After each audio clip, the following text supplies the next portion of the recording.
What up? No, not too much. How are you doing, Dan? Good. This is the first 1080p live stream.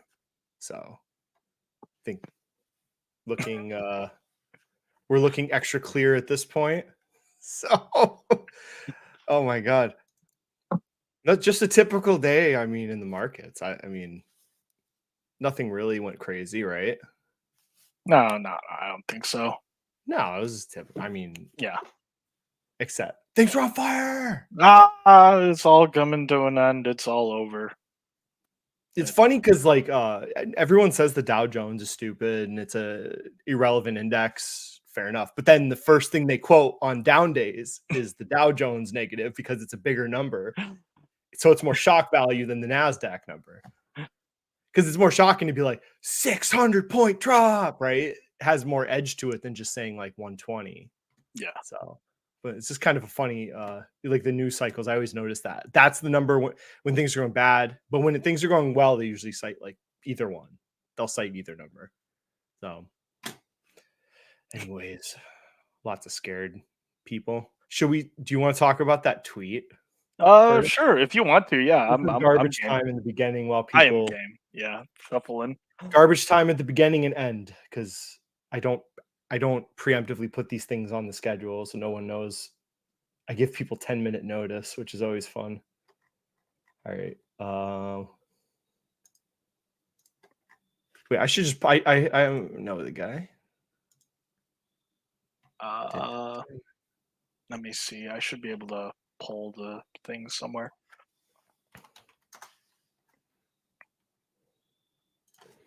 Sorry, while we're looking at technical difficulties here, please do consider liking, commenting, and subscribing. Here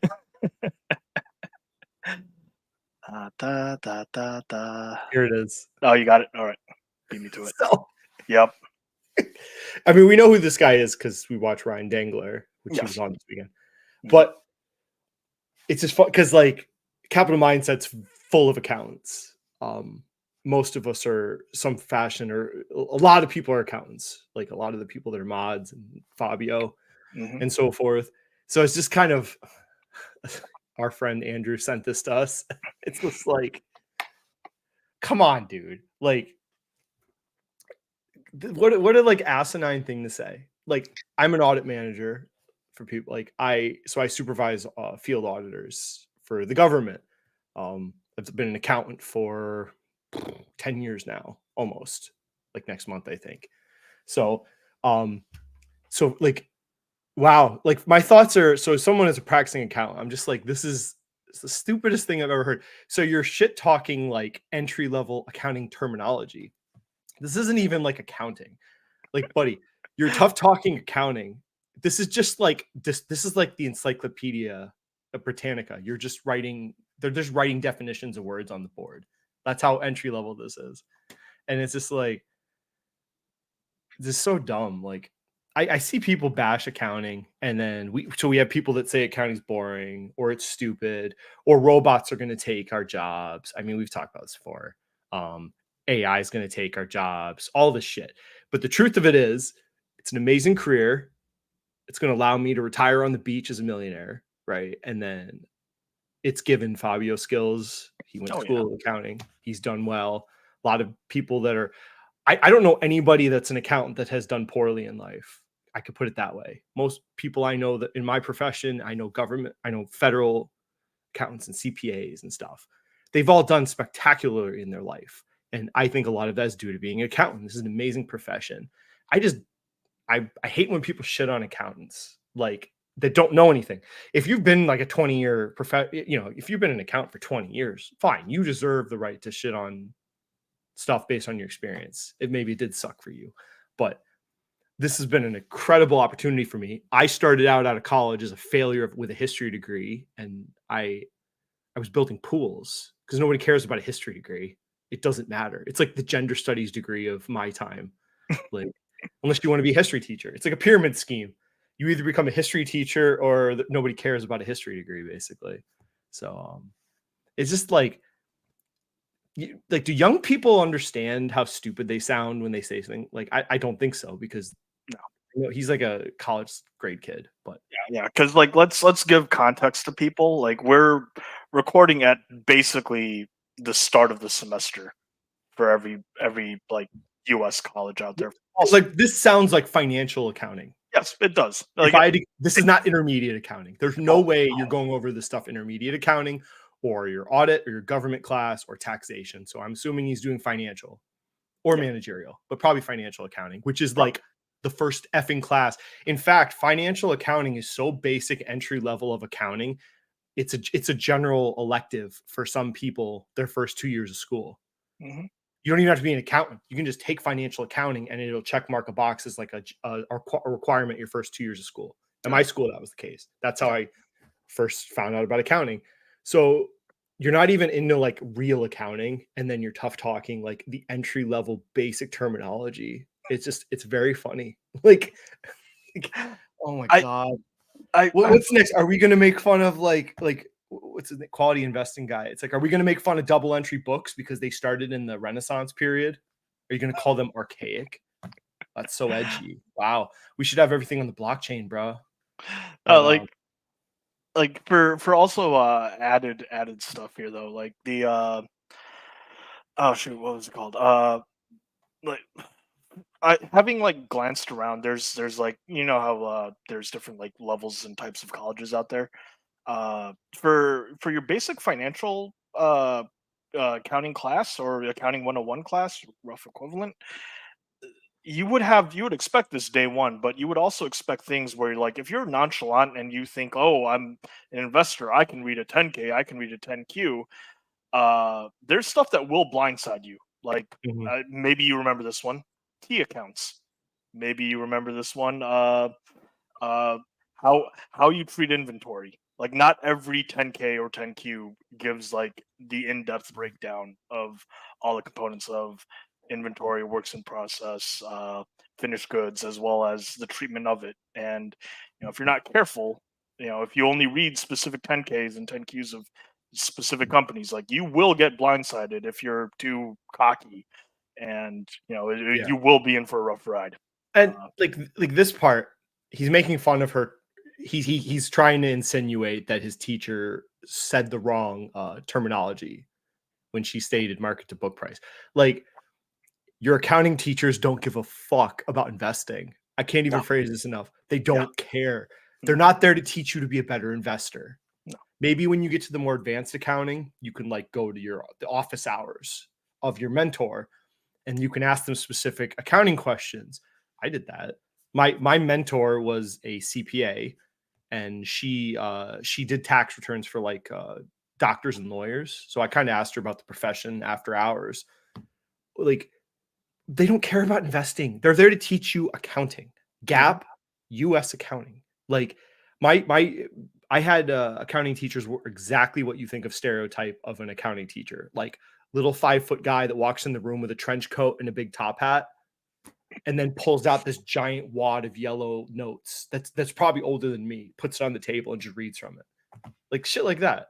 Like, they're there to teach you basic accounting. Uh, and I just don't understand. They're not there to teach you how to be a better investor. That's on you to learn. They're teaching you a skill, yep, and you should probably be able. You can apply that skill towards investing, probably, and also you could apply that skill to becoming an auditor or a tax professional or mm, an internal accountant or auditor. But I just can't stand just idiocy. If you want to come after the accounting profession, then okay, we can respond. So you sound pretty dumb saying shit like this, and have fun with your basic entry level accounting class, because this is not accounting. Like, I can't even, I don't even know what to compare that to. You're making fun of a profession and you're not even like in the front. You're not even on like the front porch in financial accounting. Like, yeah, you get into accounting in intermediate accounting. Now you're learning real stuff. This is big boy stuff. Now you're learning actually the daily like understanding of like T charts and how the profession actually is. That's when it starts. Intermediate accounting 1 and 2. That's when they weed out the idiots too, because a lot of people drop out at that point because it is, you have to study, and nobody has any understanding of T charts. Do not make sense naturally to anyone. You never learned about anything like that in high school. T charts, like, mhm, double entry books. Yeah. It is very frustrating because it doesn't, like, to me, it didn't logically make sense. And I'm just pounding the desk. I'm there reading it, and I'm like, why is this not clicking in my head? But just the repetition of it, you get it at a certain point, and it just becomes normal. But you're not even there yet. Whatever. Oh, so many things to easily get tripped over, and that doesn't even talk about like the way how some people like will either do great with financial and horrible with managerial, or vice versa. And we're Yeah. talking 101, 102 traditionally for many places. I think anybody, though, if you're looking to go into business, I think you made a terrible mistake if you don't get an accounting degree. I've never Yeah. changed his opinion. And I've looked at the statistics. I've talked to professors at the school in the different business departments of my school, and they all told me get an accounting degree. Like, even the teachers that were teaching at MBA, the MBA program, are like, get an accounting degree, because accountants can do everything, right? Finance people can't do everything. Neither can business majors. Only accountants can do all the professions under the sun. That's always should be the bedrock. And the people that quit accounting in my school, they quit because it was hard. They didn't quit because they didn't like accounting. Like, everyone there understood it's the right degree to get in the business community, but they didn't want to put the work in. It was too hard. So I remember that now. When I see someone come in, and if someone comes into my interview for an audit job and say they have the accounting credits, but then they have like a business degree, I remember what I was told. That tells me something about them, I think, that they didn't actually grind it out. But, and then like Chris, I don't think people underappreciate how successful Strongman is.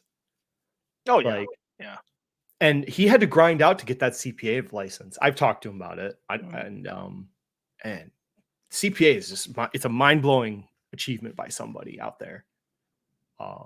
It's a separate thing, but it always it's such a grind to get that that license. So CPAs, and they all, I don't know a CPA that's not doing well. Like, they all like seem to work.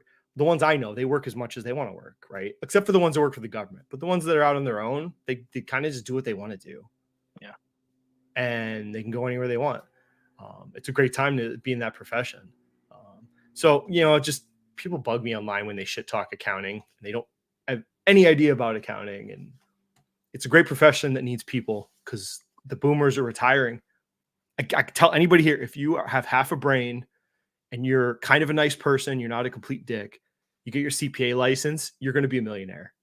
Unless you buy MSTY, I guess. But you're going to do just fine in life. And you can have lots of options. I forget which org it was, if it was FASB, PCAOB, or the SEC, where one of them flagged like, hey, we're worried that the accounting shortage may end up producing more difficulties with financial statements, because they've noticed an uptick on some bad practices. Mm-hmm. And maybe that is the root case, maybe it isn't.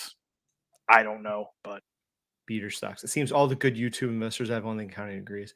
I think it gives you a huge advantage. Like, a lot of the stuff that a lot of it's just accounting. I mean, understanding, it helps you put it all together. What the we're able, or at least me, I can take what management's telling me, and I can look at their financials and see if they're actually bullshitting us, or if it really is coming together what they're saying. Yeah.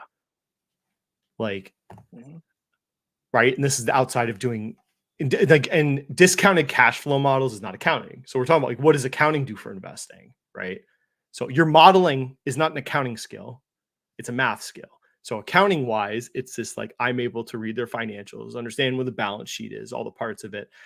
More importantly, I don't understand every facet of the income balance sheet and cash flows, but I know how to read them. I know, like, they will make a statement. I see notes. I know how those they're structured. 10Qs, financial statements. Like, I can figure it out. So if you don't have an accounting background, I'm not exactly sure how you piece that together. I'm sure people have. I mean, obviously, super investors aren't all accountants, but they have people around them, right? Yeah. There's the difference. Like, Bill Ackman has said, like, he finds people when he's doing it. Like when he'll talk about a specific investment, he will find the people he needs to talk to make those connections. So I'd imagine he probably has a really good CPA on his payroll at this point. Here's something. Quants. Like some quants are like, oh, we just care about the statistical significance of things. But the better quants, if they rely on a specific metric or ratio, they'll keep track of accounting adjustments over the years. Like say, for example, the capitalization of leases under US GAAP. And they'll actually, make the adjustments of what they need to do for whatever quant models that they have, for data sets for back testing or on a go forward basis. So it's in accounting, yeah, in accounting, like certain decisions can be made by management. Mm-hmm. So most things are not black and white. Like we know this from this is I know more from being a practicing auditor, not just being an accountant. But a lot of things are the decision of management as far as how they account and how they report things. They have choices. Some things they don't have a choice, but then obviously there's their accounting books where they can make decisions how they account for stuff, and then sometimes they have to translate that to taxes. But they have a lot of variability how they account for stuff, and you need to understand that when you look. Or I have the framework to understand that they have those options. So anybody can just read the words on the paper. But that's why we've been bagging on Sofi, or I have. Sofi management has made, I think, questionable decisions in representing their financials. And the people that argue with me, I know are not accountants. Like one's an engineer online. That data-driven guy, he's an engineer. So he's probably really good at looking at the numbers and exactly what is written on the paper, right? But there's no nuance to that guy. He doesn't see anything's wrong because he doesn't know any better. And he's like, oh, fair value accounting makes a lot of sense for their loan book. Of course. Oh, why wouldn't it? Oh, but he has no framework to understand why it's really not great. And it could be to your detriment as an investor. Yeah. But yeah, I think we all enjoyed MSTY going down today for a certain person. Dividends? Yeah, I have not made a specific video on any of these people. I've just attacked the funds, but that doesn't mean I won't. I just I enjoy when they kind of get crushed a bit. Let's see. I'm on the wrong. Yeah. Yep. Yeah, not great, not ideal. I did a video, so for people here, I have a video. Just search my channel, MSTY. I think I labeled it MSTY, or it must have been during a live stream. But you're a freaking idiot if you buy this thing. I make no qualms about it. There's no reason you should own these funds. You're just bad investor. You're going to pay the price. You've already paid the price because most of these MSTY people, or most of these high yield warriors, they buy things when they're going well, because when they're going well, they get a higher yield, right? So a higher NAV represents these funds doing well in their derivative strategy. They don't. So this went up because they started winning all their derivative plays. Yieldmax, and I understand. I've covered it. People how they operate. I know how Yieldmax runs. It's the same strategy, just stick a different stock in it. But when they do well, they start winning, right? So every bet they're making is winning and winning and winning. So the NAV goes up because they're collecting premium and they're not losing their derivatives. And then this gives people this false impression that this is like it's going to continue this. And then the dividend payments get bigger and bigger because they are winning. But this is like a gambler. Eventually, it goes back the other way. And all of a sudden, oh no, they start losing some of their derivative strategy plays based on the volatility of this damn stock. And now you bought it at the top. And here's some of these people that own this are cut in half. Some of them here, if you bought it here, you're down 37%. And they all fall in this trap. They all do. They don't admit it. None of them admit they're really badly off. They always say they're doing okay or they're making money. But then you look at the chart. I'm like, how are you doing well? Like it's gone down almost the entire time it's existed. They're just lying to themselves. So even if you bought it, okay, you're down 27% if you bought it not even a few weeks ago. So it's just like trusting your life and your money and your family's future to Michael Saylor is lunacy. Lunacy. I cannot believe people buy this thing. You have no understanding of what you're buying if you buy this. Like, you are trusting a madman with your money. Michael Saylor is psychotic. I think someday he might go to jail for what he's done. I really do. This leveraging to the hill to buy Bitcoins in a public company like this, I don't think this is going to end well for him, but that's just my opinion. So, and then we got these fucking people, man. And again, I say, anybody that pushes or says anything positive about Yieldmax funds, you're an asshole. I think you're a terrible person. I make no exceptions saying that. You're a terrible person if you put these out there in a positive light to anybody, because maybe you're unknowingly, you're making people lose money, and people are going to get hurt really bad. And it's the same. Misty and Coney, same idea. Coney's not like psychotically degenerate like Misty, but I mean, you're basing your future on like freaking cryptocurrency. And this thing was selling back here. If I remember correctly, this was selling at a premium to actually like what they were holding. So it was so weird, because it's like, if you like crypto, just buy the damn coins. Why are you paying a premium to buy Coney? I didn't understand these people. Like, why are they going so hard out of their way not to just buy the damn Bitcoin or Ethereum? If you like this stuff, just buy it. Like, don't never look at it. Just buy it and hold it. And if the things you said are coming true in 2030 and 2040, it's going to be like $1 million a coin. Okay, you've won. I don't understand why you would buy any ETF or income strategy on crypto. Like, freaking dumb. But and therein lies the rub: is it's income, Dan. To me, do we? Oh, go ahead. Oh yeah. I just wanted to like wrap up on my end with this one. Is the whole idea of, yeah, but like, they're still paying me, and by the time that they notice that their payments are flagging or dropping, by then it's already too late. Like, because we already see price going down, we already know stock splits or stock reverse splits. I'm sorry, Intel Michael. break. I can't. Intel Michael, break. I can't go there with you. I can't go there with you. He knows how to make me just stop what I want to talk about and just like lose my mind. He knows me too well. But like, I don't know. I said this a year ago. I showed the clip. So I'm not, if anybody here, oh, you're just saying this because it went down. I said this last summer, at least 2 live streams. I'm like, don't buy Intel. Wait until this freaking crazy foundry idea actually comes to fruition. Because even back then, I thought their timelines were so aggressive that they said that they'd be done with all these foundries by like 2027. I'm like, this is lunacy. Like, I kind of understand how long these take to build. A foundry got built 30 minutes north of me. So Global Foundries is in New York. So I lived here through the entire build of that thing. It took a long time. So everything has to come together. They have to, they got to buy the land. They have to get the right tax, or like for Global Foundries, they had to get a pilot agreement with the New York State and get the credits set. Then they had to build the thing. It's a ginormous complex.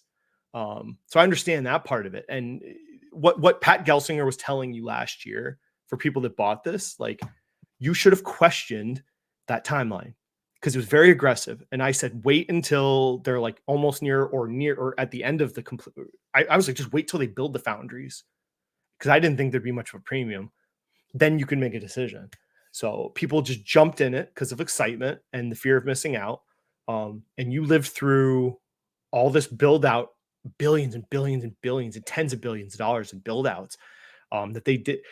I think people thought, well, their revenue will still grow, albeit like at a small rate, which will help cover these costs, which it really didn't, because you could see their debt climbing the whole time. And then people are like, well, the CHIPS Act will save them. I'm like, when is it ever a good investment to buy a company that needs government handouts to survive? I don't think that's a good investment thesis. I don't think it ever has been. So that was weird. And then the other part, I was like, they're pushing aggressively to make AI chips to compete with NVIDIA, and they're also aggressively trying to build these foundries. I'm like, well, which one is it? Because to me, it's like, that's too much. You should have picked, if you want to build the foundries, build the foundries. That's all you should think about. They should have put the AI stuff on the back burner, but they didn't. So they didn't cut costs enough, and it just became a mess. How do they get out of it? I think it's too late. I think a year ago they could have maybe course corrected. I think it's when like the same time they cut the dividend, I think they could have at that point done what they're doing now. Man, I don't know how they saved themselves without the government stepping in. They're in big trouble. They're selling assets now. That's the big idea, is selling assets and spinoffs. Selling assets, cutting projects, the layoffs. I tell you what, if they want more government handout money, laying off people is not a good thing. Political. You want senators and Congress people to vote for your bill for your next CHIPS Act, like the 2.0 version. Good luck with that. They're going to be like, we gave you billions, or we're supposed to give you all this money, and you just laid off 15% of your workforce.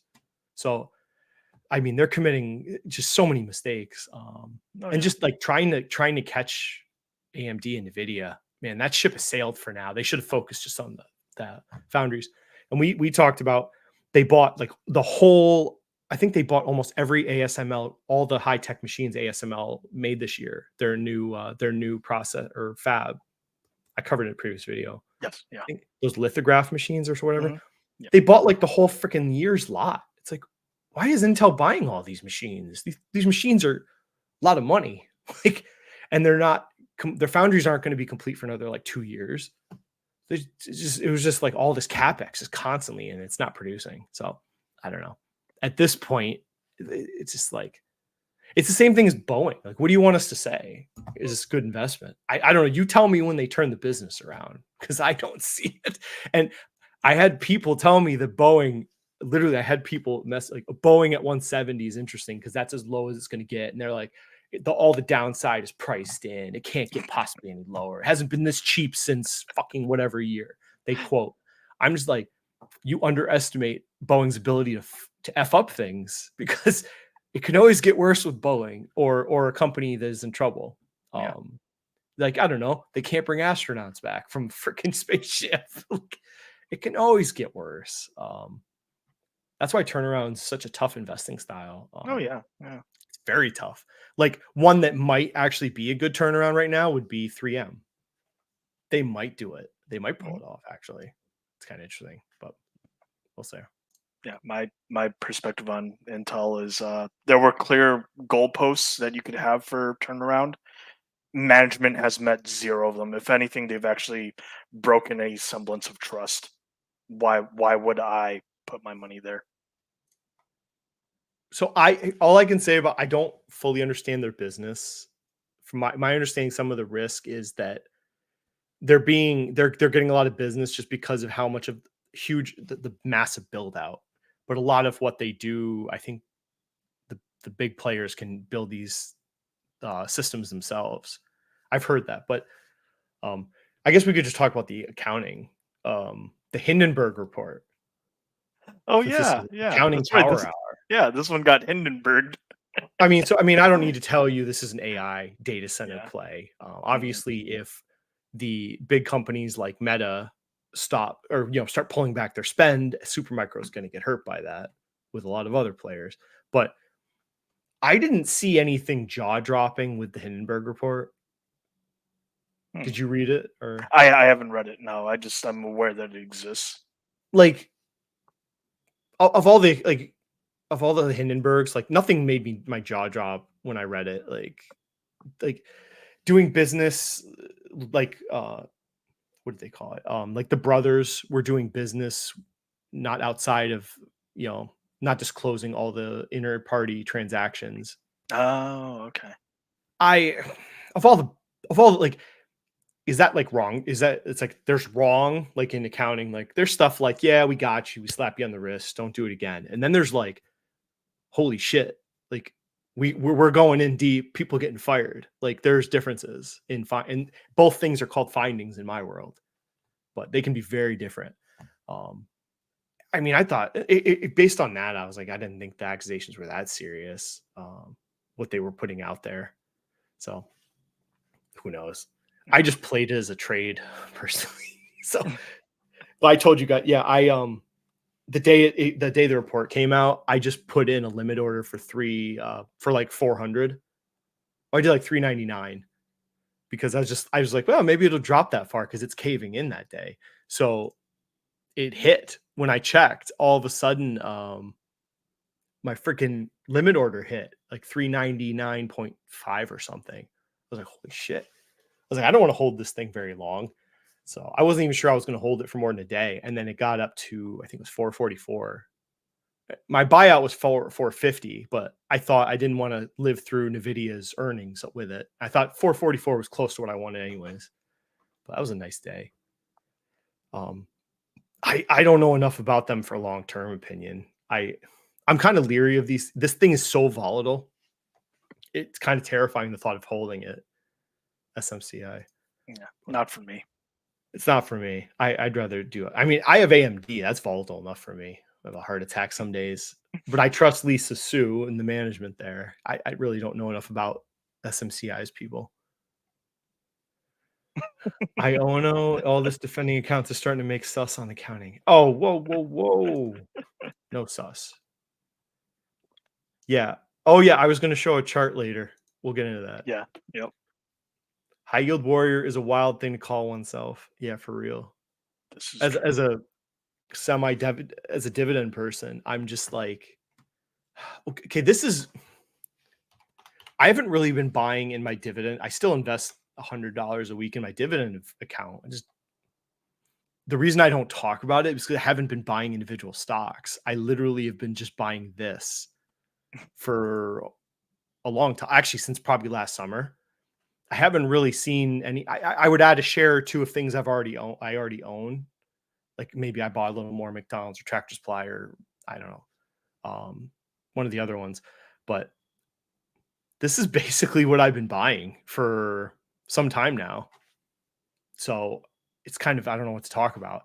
And they'll be like, well, the yield sucks. It's like, okay. I mean, when it was back here, I think it was a 2.9%. And now it's down to like 2.2, I think, because it's done so well. The yield's going down because it's done so well. But historically, it's been growing at like a 6 to 8% per year. Basically, you're getting like 6 to 8% dividends and 6 to 8% capital appreciation per year on average with this thing, I think. So this is sustainable. Their Yieldmax funds are going to eventually just go away. They're just going to disappear someday because they can't sustain themselves. This can sustain me the rest of my life. And this is a monthly payer. So monthly payers are superior to quarterly payers, right? Say it. Weekly payers. We need payers on the daily. And it's funny because like all my dividend knowledge of like over 10 years, right? You think, oh, he must have some slick thing.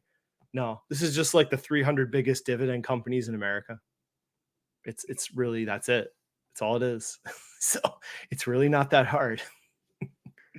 Like the recent ads have been like, I don't even count BTI because it's not, it's a different investment. I guess you could though. BTI would be the one this year. And then Aon.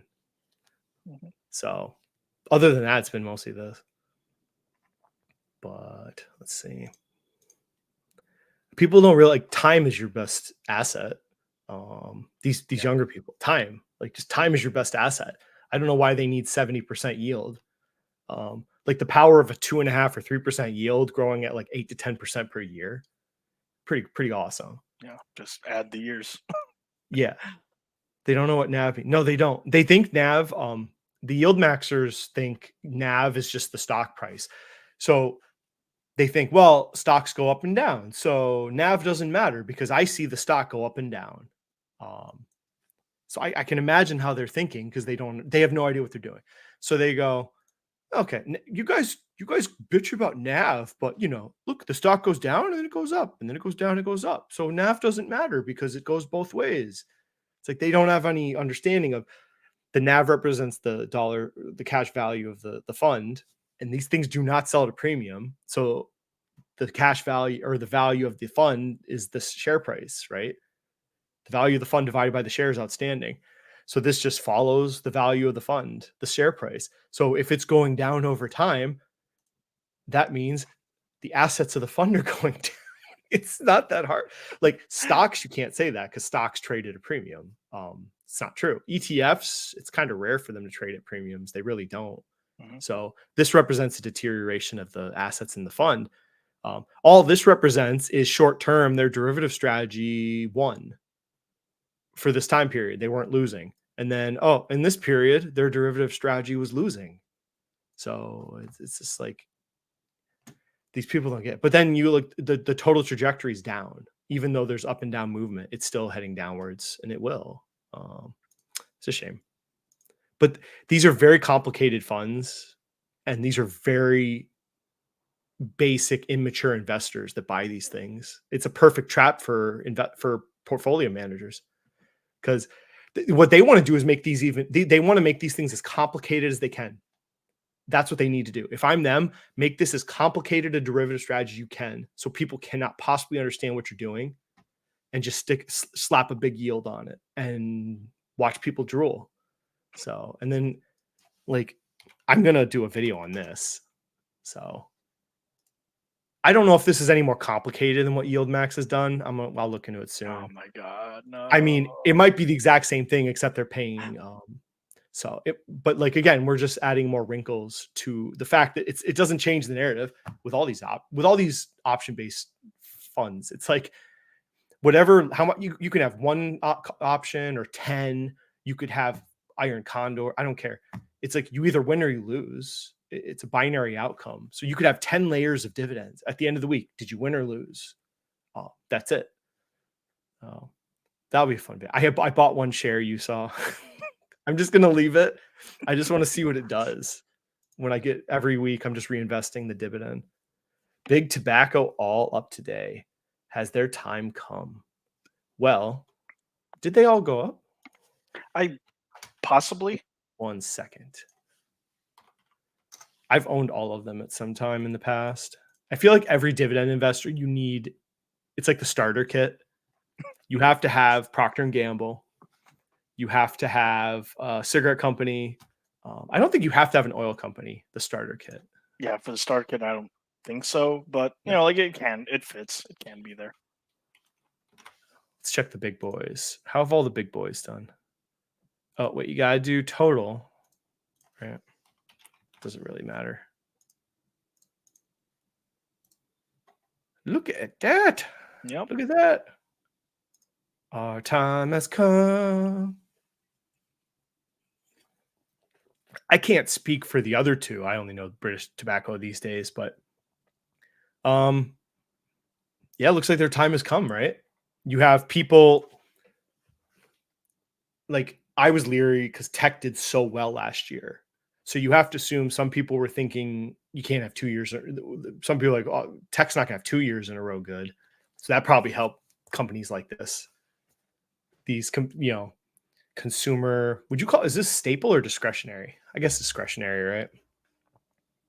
So, and then to me, they can navigate having high interest rates, I think, because they're high cash flow businesses and they are worldwide companies. So they can have, debts in different countries and they can play the currencies, especially now that not all the countries of the world are in lockstep about inflation.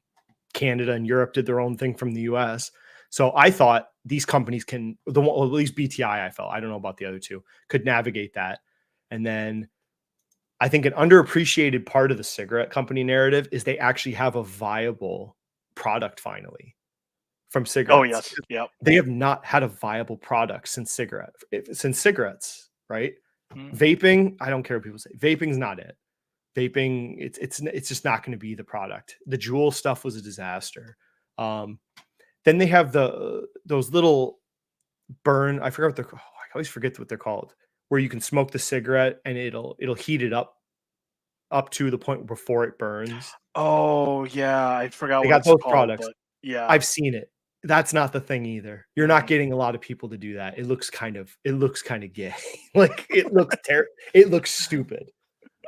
That's not it either. But I think those tablets, I think that's is it Zyn? yes, Zen, BTI's is Velo. Everybody has their own little What is tablet BTI's? pouch. Velo, I want to say. I always forget these things. Yeah. Is it? Yeah. VELO. Oh, 1L. Yep. Oh, these are like pharmaceuticals. Maybe I shouldn't say tablet.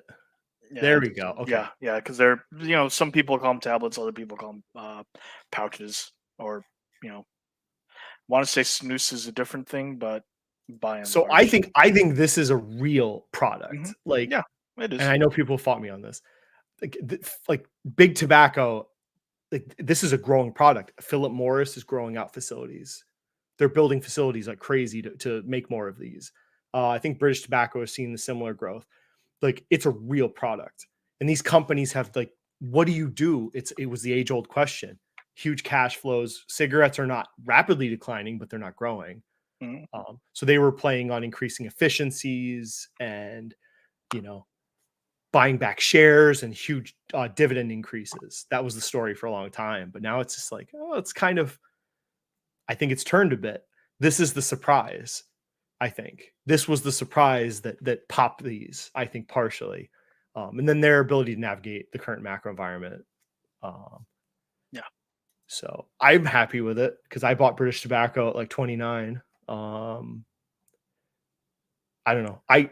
Somebody said that it just felt, I don't even know how to describe it. It's just that I thought that was about the bottom. Looking at it when it dipped below 30, I thought that was the time when British Tobacco became interesting. After they also wrote off, and here's another accounting benefit, writing off the RJ Reynolds assets.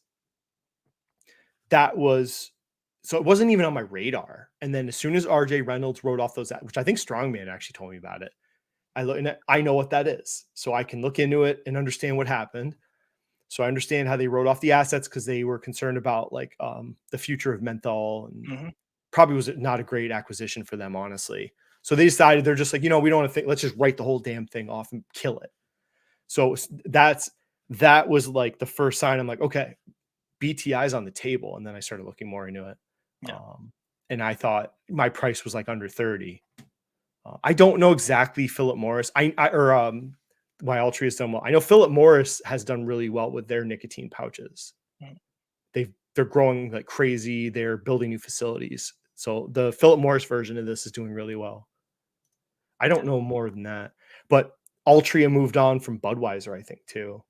Oh yes, yeah. The idea of these companies becoming some sort of Berkshire, where they take this huge pot of money and they start making investments in other businesses, because that was an idea for a while too. When they couldn't get any other products to go with cigarettes, they're like, well, we'll just be some sort of holding company. We'll just make purchases, right? Or just do that.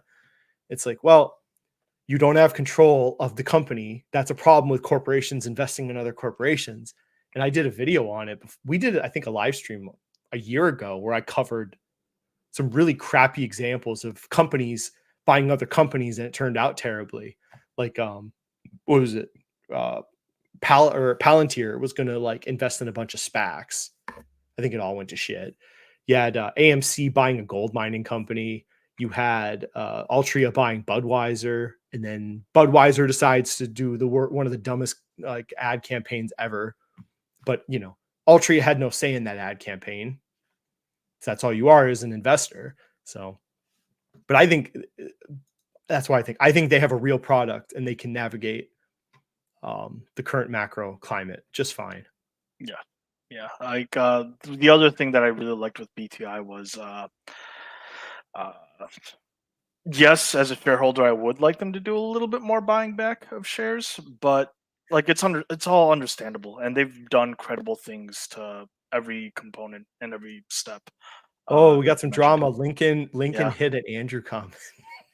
yeah, It's a member. he unhid it. He unhid it. It's a member versus a mod. Oh Yeah.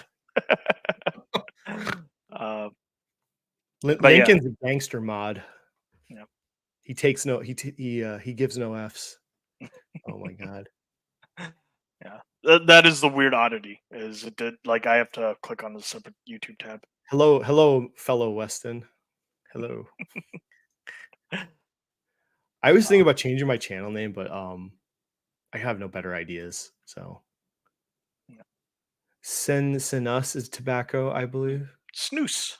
I don't know what that is. Is that Yeah, another company? It's a different type of nicotine product or tobacco product, actually. Ah, Yeah. snooze. Yeah. It's relatively old, but I think if I recall correctly, like Swedes, like some of the Swedish youth, like for a Oh, while there, really liked it. Zen. Yeah. Zen. Yeah. Okay. Yeah. So maybe it is.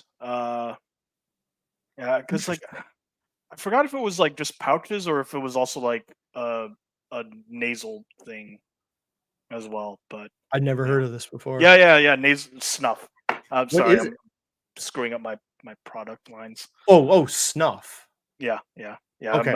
I was thinking snuff for a little bit also. Okay. Interesting. Yeah. I never dipped in my life. I never for once, all my time in the army, all the guys in the army that dipped, I thought it was the most disgusting habit. Like I'd smoke a cigarette with them Yeah. or a cigar with my commanding officer, but man, no. Yeah, the dip thing, I'm just like, bro, like, ugh, no. The whole idea of spitting is so gross. Heel deep in the Humvee with dips everywhere. I guess maybe I'm too clean. I'm too much of a clean freak. Yeah. The spitting up thing. Yeah. That's right. I'm supposed to pay attention to channel member comments. I know. Okay. They changed the formula. Huh. Yeah. Yeah. All right. And One last diatribe, right? alrighty, let's go. I just love, I know someone offered to pay me. Someone was going to pay me to do a SoFi Tanner video.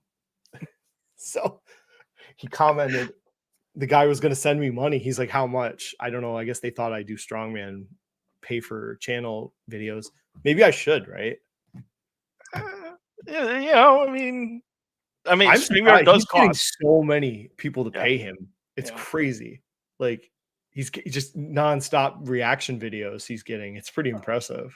I like for people that don't know behind the scenes, StreamYard costs a pretty penny nowadays, apparently. So I wouldn't fault you. Like you're not holding anyone hostage to pay you to make a video or a live stream. So you know, How do you feel to people you hate interviewing each other? I'm not sure what you're kind of yeah, confused. I'm a little confused myself, Lincoln. So SoFi, what's hilarious is they're all like, they all thought like this was their time, this last little run. Yeah. They're like, this is our time. And I see them all getting excited and they're like, oh, we're going to the moon. No one's stopping us. Look at us. You got your little 20%. And they're like, then they start, oh my God, it's happening. We're gonna go to 45. We're gonna replace JP Morgan. It's like, nope, no, you're not. Well, and they're gonna be like, well, it's not our fault. Everyone dropped. Yeah, but you dropped a lot. Like you dropped more than the market. And it's just like we Fabi and me have been saying this. Like, no one wants to hold this. Like, I don't think anybody wants to hold this in good or bad times. Because if times are good, you'd rather hold a firm. Like, if the economy's doing really well and interest rates start going down a lot, you want to buy a firm, right? Over SoFi.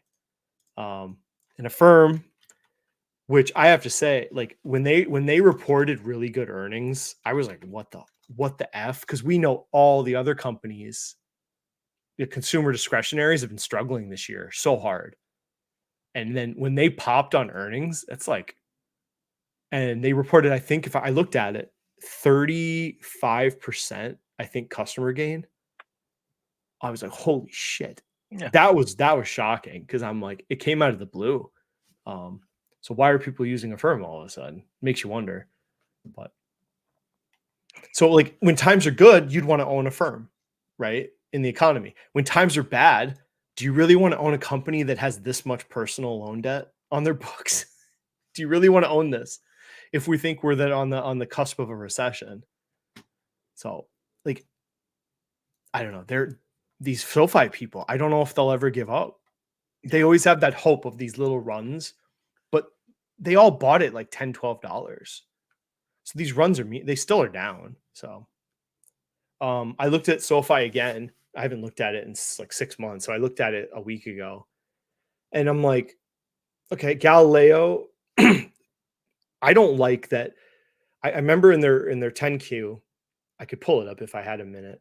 I don't really want to right now, but they count interagency transactions between their finance department and Galileo. They count that as revenue when they report Galileo. So here's our accounting brains coming out again. I don't like that. I don't like that. And they don't disclose how much. So my question is, well, how much of that number is interagency transactions and not external? You don't get that part. You only get them disclosing that it is in there. So I don't like that. I don't like how they're accounting for members. It's just members. It's not active members. It's just members. And then when they report their products, they report the products, multiple products per person. Like, so you could be counted as 10 product. Everything you do with them is a product, even though you're one person. So like they could be underemphasizing the risk, right? So they could say there's 2 million products that are being used, but what if it's only like 200,000 people? There's a bigger risk than you maybe are calculating. Because if a person leaves, they don't represent one person, they represent multiple products. But they don't disclose that. They don't break down more specifics over that. And then the fair market value of the loans, they're doing those assessments, not like SoFi management is doing those fair market assessments. You wait if there's ever an audit where we've seen audits where the auditors have disagreed with fair value assessments, and that was the beginning of the end for Mr. B. Riley, right? Was that the start of it? That was the one where I was like, this is too good for me to ignore. Like That's based funny off because public information. Yeah. so they were literally doing similar thing, right? They were fair value. That's what they got Yes. dinged for. Yep. They couldn't justify the valuations of the assets to the auditors. Mm-hmm. So you wait, people, like if that ever came up in an audit, that would not be good for SoFi, because I'm sure they get questioned about that. So far it hasn't been a problem. But I don't know. It's all glowing, right? It's all Anthony Noto, triple beat. A triple beat, guys. And it's like, because they're like, oh, they beat earnings estimates. It's like they beat it by a penny. I think it was a penny or two. Like, nobody's jumping out of their seat for a penny beat on earnings. Like, are you kidding me? Or they raised guidance a penny or some shit. It's like, this is not impressive. Just because you checkmark that they beat, that's not enough. And it's such an expensive bank stock.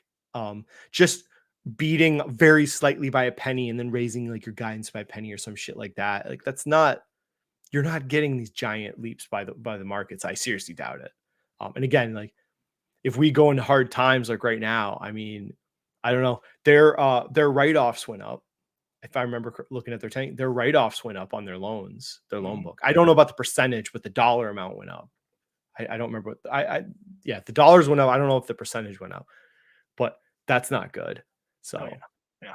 Bingo. Cause like I'll meet people halfway. What's the acronym that SoFi people like to mention? Henry's, like high earners, not yet rich.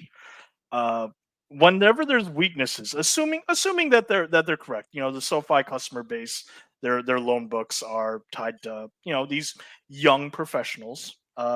What tends to happen when there's any sort of like meaningful weakness as far as layoffs goes? Who generally tends to get fired or laid off? yeah, right now a lot of middle management, white collar, Yeah, have been so getting the axe. that's It's funny, like, and what do you think? Like high earners take SoFi clientele, high earners, like home sales are down, so you have maybe high earners, right? They have a house, maybe they wanted to move or downsize or upsize, but they got a 3% interest rate and they don't want to pay 7%. What are they going to do? Oh, I don't know. They could take out a home equity line maybe, because your house went up in value and you can't move. So, when I bought my house, it's almost doubled in value since I bought it 7 years ago now. So I have like so much friggin' home equity if I wanted to tap into that rather than a personal loan. And like I can get a home equity for like 6-7%. Why would I go to SoFi and pay double or 2.5 times that? Like that whole narrative is so stupid. Like, I don't understand. Oh, well, no, not the homeowner ones, the other well-off individuals. Like, well, okay, why do they need loans? Like, again, but we know who was taking SoFi personal loans in the past was people that put solar panels on their roofs, got degenerates that freaking put money in the stock market, like yield maxers. How many yield maxers we know? At Like, least oh, one. I can get a 15% rate at SoFi on a personal loan, and then I'll get 60% at Yieldmax. I'm a genius because that's math, and I know it better. So, whatever. Yeah. So we'll see. I just love when this just. I like when it goes up a bit and they get get excited, and then it does what SoFi does. It just crashes at some point. So I don't know when the thesis ever will break for these people. I think there's so many people are so embedded in this company. I don't know. I don't get it. It's an effing bank. And Galileo, the other thing, Galileo, what I said before, revenue is going up for sure, but like the profits of Galileo are the growth of the profit part is not impressive. So yeah, like the revenue looks great, but then like you look at the expenses are climbing just as fast. It's not contributing a lot to their business. Like their home loan business, and I said this before, Fabio, and we have said when they start going into normal banking that's not risky, they're really going to struggle. Because I would argue if they actually can make headway in the other banking streams that where the big boys play, then I think it's an interesting thesis. So like what do the big boys not care about? Like Chase or Bank of America, they don't give a shit about personal loans and they don't care about student loans. I bet. I don't think they care much about those businesses. So you want to get in the big boy territory, it's credit cards, it's mortgages, stuff like that. And their home business, their home mortgage business, I don't think it's really growing much. Credit cards, I think Robinhood really took their thunder on credit cards. So I don't see how does SoFi grow out of this degenerate kind of banking that they've been in. They've grown into all these nooks and crannies the big banks don't want to be in. So now when they're going to move to where now they want to compete with Jamie Dimon, we'll see. That's when like then it would be an interesting maybe investment if they could make headway in those lines. But Yeah, like it's not there yet. I think the technology business is a nothing. They've not signed anybody big. And we said like those companies can build their own platforms. I don't. Why would they need to pay SoFi? I don't see it. But we've been right for. It's going to be almost 2 years. I've been bagging on SoFi. I think the first time I bagged on it was like February of 23. We're getting almost 2 years, and it's been just this is one of the greatest times of the stock market in my life from last fall to now. And look at the bag of shit they hold. So like let's go, like this is one of the greatest times ever in the market. Like when did it? September? Like mid-September. Let's say September of last year to present. Yeah. Like you've lost money. This is crazy. Like you could have just say you're a growth. I'm a growth investor. I'm a growth investor, right? Okay. Well, here's SCHG. How's that? This is crazy. These people, like, you've cost yourself so much money. It's not even a fight anymore. It's literally like, the people like it's like a kid throwing punches at this point. If they want to, there's nothing to debate at this point. Growth has done this, and SoFi's lost money. So, and we're not the great growth times are not going to go forever. So, I think it's only going to get worse for them. No, yeah, for sure. Who's this? I keep saying I'm never going to Walmart ever again, and I keep ending up there somehow. Good old. Oh, okay. That reminds me. So if you have savings you had the last 5 years, you must write down. Savings you had for the last 5 years, you must write it down 50%. I think that's reference to some sort of inflation and tax that Neil Weston said earlier. Oh, okay. Yeah. I'm out of that. Yep. In case you go to. Yep.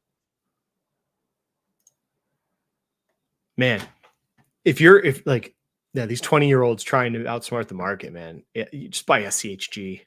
Like if you want some alpha, like there's a good chance you can get some years where you'll do really well with that and beat the market, and you're not paying any more in expense for that service. But what else? Oh, Dollar General. Oh yeah. They took a hammering. Okay.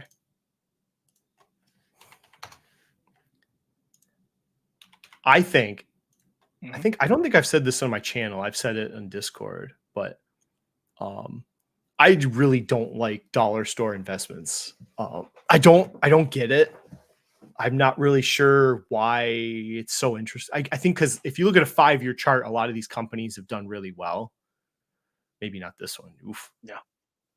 The other ones did well. I think maybe Dollar Tree was the one. Maybe previous 5-year periods. Yeah, I thought they did well, but people are like, oh, dollar stores, right? There's dollar stores everywhere. They're building them all over the place. It's great business. Poor people go there. It's like my problem was just I literally was like, okay, where are people moving in the 2020 census? So once they put out the 2020 census, you could look at where are people moving in the US. You could look, people are moving to the Sun Belt. So the Sun Belt is the southern part of America for like Europeans, I guess. And then I'm like, well, where are these dollar stores? Rural areas. So you can go look at where these rural areas are, and it matches kind of where there's growth.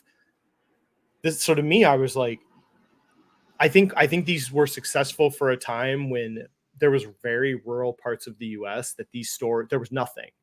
There was the mom and pop shops. That was it.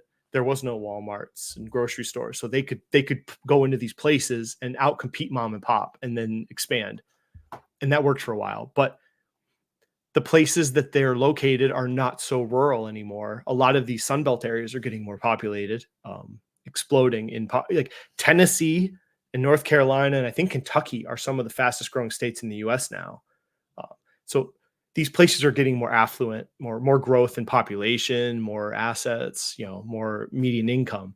So to me, that means people don't want to voluntarily shop at these stores, right? And then now that rural area is not so rural. So Walmart's looking at it and then they're like, oh, okay, well, there's more people there and they have better incomes and better jobs. Okay, maybe now we can put a Walmart there.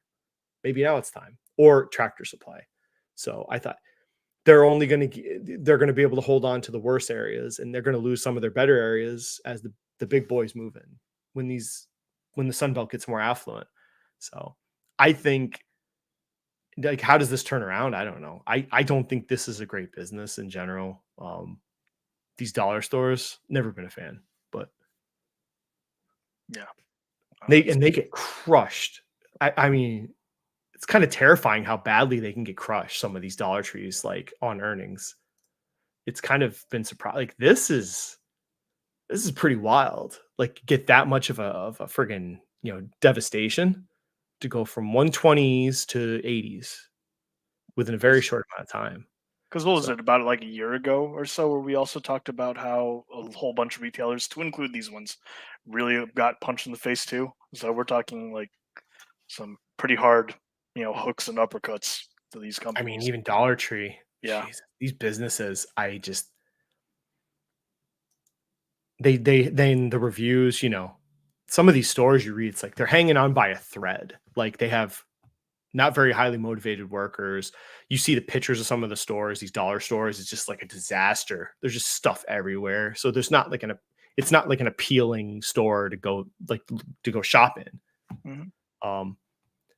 So it's more like, oh, well, people just go there to run in and grab one thing and then get out. It's like, well, is that a business that you want to buy, where someone races in to buy detergent and then get the hell out as fast as they can? That doesn't sound like a great business. I want somewhere where people just walk around and want to look at stuff. And then the management is very active in, the product mix of what's in the stores. And they have a growth thesis in the Sun Belt, not a deterioration in the Sun Belt, which is where people are moving. Oh, I don't know. Whoever knows. I mean, whoever thought of this? So I just like it's the same thesis. I just came to like, you had Tractor Supply and Walmart on this side, and then you had the Dollar Tree stores on this side. it was the same investment thesis. So I was like, people were on the wrong side of the same thesis, I think. You can't get mad. I mean, results, right? We're in a results business. And the results show which side won this. I don't have Walmart stock, but it is what it is. I think, I don't know. That's just my opinion anyways. Someone's going to hate on me.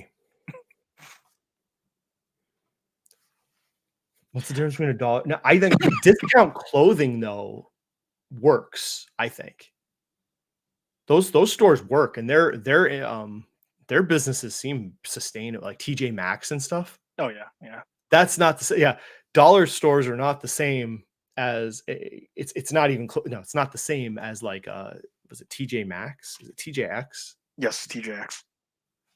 Yeah, because I mean, TJX is a pretty darn good operator. Yeah, they're a good operator, and it's again like people wander around these stores. People like to get feel like they're getting deals on clothes. I don't think it's not a comparison I would make. Yeah, because you have a focused retailer. Because your standard dollar store will offer a wide variety of products, rather than TJX having pretty focused stores under their portfolio of brands. I'll admit I don't like the discount clothing stores in general. For me, it's not to say it's not for me. I think it's a good business. I just don't want to invest in it. But yeah, this is actually a good business to invest in if you think people will, in Trade tough down? times will go down. So maybe you were buying in Target, but now you need to save some money. So now you'll go to like TJ. I think that's a interesting thesis. So it's not for me though. That one's not for me. But I'll be interested. Dick's is reporting. Is it tomorrow? Oh yeah, that's right. They do report sometimes. I think Dick's reports tomorrow morning. Yeah. I'll be really interested to see what they say. So, because that'll give us a really good idea about consumer sentiment, I think. Because this is the most discretionary retail business there is. Sporting goods. Well, except you got to buy your kids cleats for soccer season. It ain't really. Other than that, this is very discretionary. So I think it's tomorrow. I mean, I'm not like, I don't really have any moves to make as far as like the red market today. I don't know. I've kind of been thinking this year's been doing so well. Just kind of expected some sort of downturn at some point. Was SPY's up like 20 something %. So we're well above norms as far as, the like S&P 500. So I'm kind of just in a broad range of businesses I think will do well. So I don't really have any moves. I think like I'll ride Tractor Supply through this. I'm not really, it might dip a bit. I'm okay with it. McDonald's, I'm not concerned. I'm not concerned about air conditioning businesses. I don't know. I feel fine. No, I rebalanced, so I feel perfectly. You did make a change, I know. Crocs. Yeah, but that was like the only major rebalance of note to speak of. And I'm still in Crocs, so when it goes down, or if it goes down, we can all point and laugh, and if it goes up, we can all point and laugh. I might bail on Agco. That's the one I want to think about. The cuts to production were so aggressive. Oh, it kind of worries me. And I think it might be time to abandon ship on this one. So I don't know. It's not much, but I'd like to just move on from thinking about it potentially. So I'm not there yet. So because I got it, Jesus, almost 2 years ago, and I bought it like mid 90s. I should have sold it, I guess, when I went to 130. Oh well. These things happen. Yeah, I that's the one I'm probably gonna nix. Next Star Media is probably gonna go at some point soon. Yep. It's kind of been a disappointing thesis. I thought it would do better in the with political ads. So I think I'm going to commit to holding it through the next earning call, and then probably leave it for there. So I was hoping it would get to 200, but I have a good buy price at 140s. So just been holding it for a while. Yeah, I just don't want to think about it much anymore after that. I mean, hell, I should have bought maybe the Donald Trump if I want to get political. You could argue that I bought the wrong political stock, although Jesus. Yeah, not ideal. Did you know his lockup ends soon? Oh, really? Wait, let me see. Uh-oh. Trump, I think it ends next month.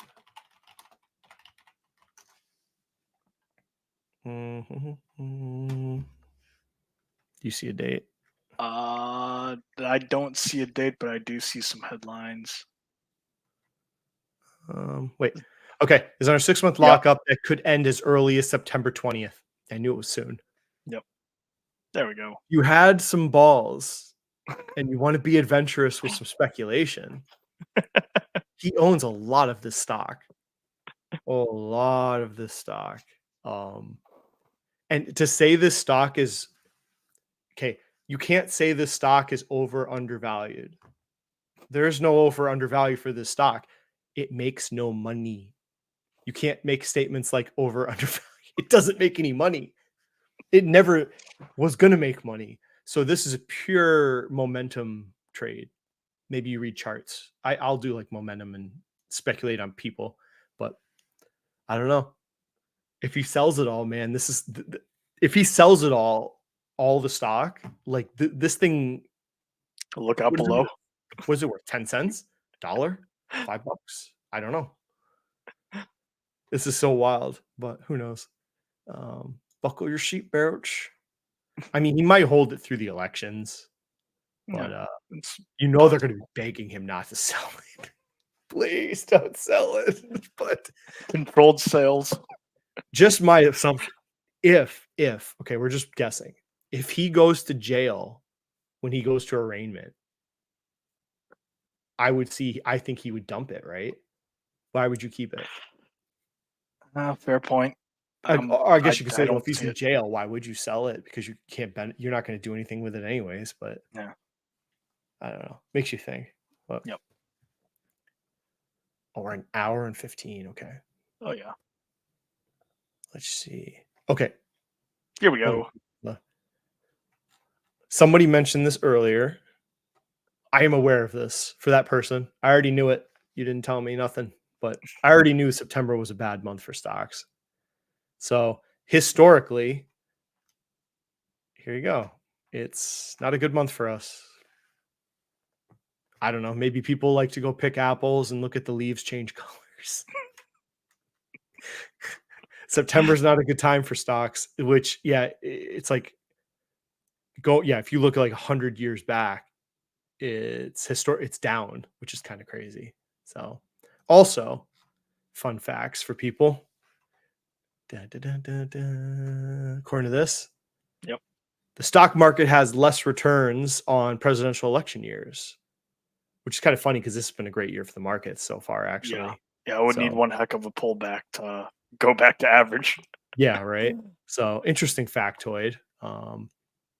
I think you could see, I think I've read like historically companies will pull back from decision making and in the later half of the year to wait and see who gets elected. Maybe that's true. Maybe I don't know. Earnings haven't seen to show that, but so there's that.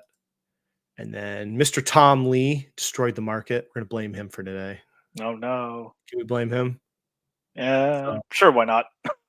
Tom Lee told Squawk Box that he thinks stocks will experience a 7-10% drawdown over the next 2 months, a buy the dip opportunity. So not Chinese murder day this time, but there's probably more growth worries in people's minds.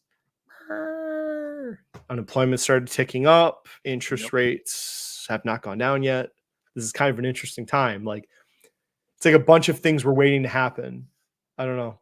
It's like all these things it's like a big circle of guys with quick draw guns, right? We're waiting for something to happen. So we're like edging towards the rate cuts. So we made some fun. I made a fun move today about rates. So I'm not talking about it here. We'll see. Should we see what he said? Why does he always look like what? That's a bad. Okay, hold on. Not a problem. I have to switch to Chrome tab. How come I can't see it? Oh, geez. I have to go to, okay, let me go to Google. Sometimes Firefox does not show up. I don't know why. Oh, that is weird. Yeah. Then again, I always just use Google Chrome. For... sometimes I forget to go to Google. Advisors as well as a CNBC contributor, and all along, Tom, when you've made these prescient calls, some of them even short term, it had to do with positive surprises on inflation. And is that going to be enough from here on out to keep the market headed higher, or have we shifted to growth worries now? I think there's probably more growth worries in people's minds these days. So the jobs reports and claims seem to have more market reaction. I think that's going to be the case in September as well. I mean, we have the Fed meeting sort of in the middle of the month, but this week is the jobs report. I'm sure there's going to be a lot of focus on that. Right. So what kept you positive was that the numbers were always, for the market, they were better than people were thinking. Is that going to continue to be the case? But it's no longer inflation, it's now growth. So growth will continue pretty good. Jobs will continue pretty good. You're not worried about another growth scare like we had 6 weeks ago? Yes, I think that the growth scare is what everyone's worried about, because I think that the growth scare is what everyone's worried about, because the July jobs report was kind of a shock to markets, and that's part of how we had that Tokyo Black Monday. I think this jobs report for August is going to show a nice rebound for growth in jobs. Hopefully it's not too strong, because of course, as you know, if it's too strong, people are going to worry the Fed might backpedal on a September cut. So where does that leave you in terms of what is seasonally, Andrew just alluded to it, September's not great. And we know, I mean, we always make lows in October, or we have many, many times, which means usually a lot of times September was not great. I think investors should be cautious for the next 8 weeks. You know, September. Next 8 weeks, be cautious. Yes. You're not always cautious. That's right. When the market's been up 7 of the 8 months this year, so we know it's an incredibly strong market.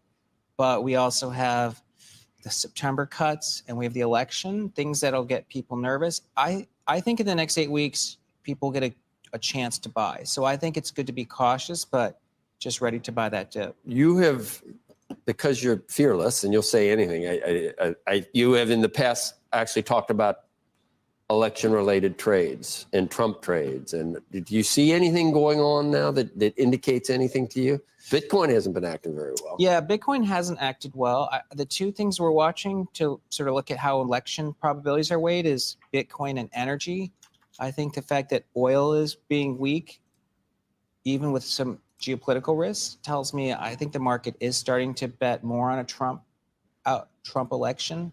But because there'd be more production. Bad yes. for price, which is not necessarily the way that you might think about things, because we hear about, we're at records for oil production. No one realized the reason we're at records in this country is because prices were so high that it caused a lot more drilling and activity. And the prices were high because it's harder to drill without an LNG and everything else the Biden administration did. Yeah, that's right. So people think oil should be higher here for many reasons, but oil's been weak. So I'd say that's part of the market. Going into the election, but I think that 7 to 10 is a possibility. And we've already had 2 7% corrections this year. So it's been testing investors' patience. But I think, we should expect turbulence. And then the question, of course, is when the turbulence comes, is it a buy the dip always? Or is there going to be and by the way, buy the dip when it goes down by 2 or 3%, or you really actually have to wait for a 5, 6, 7% pullback?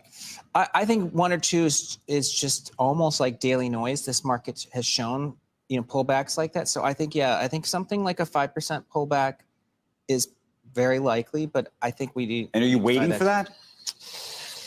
Yeah, I think you know what? We'll find out this jobs report, because like if it's too strong and investors worry, and so the stock market's down Friday, I would be buying that dip. But there's a chance that we get a good jobs report and the market's up. I hate to sound so binary. But I think I would just say at the bottom line is it's a strong market. So I don't think this is we've seen the top for 2024. It's just that the next 8 weeks are tougher. Oh, joy. Yep. Be scared. I don't know. All the fire in the thumbnails. People looking glum or angry in the thumbnails. It's just like, I don't know. I don't have like tech investments.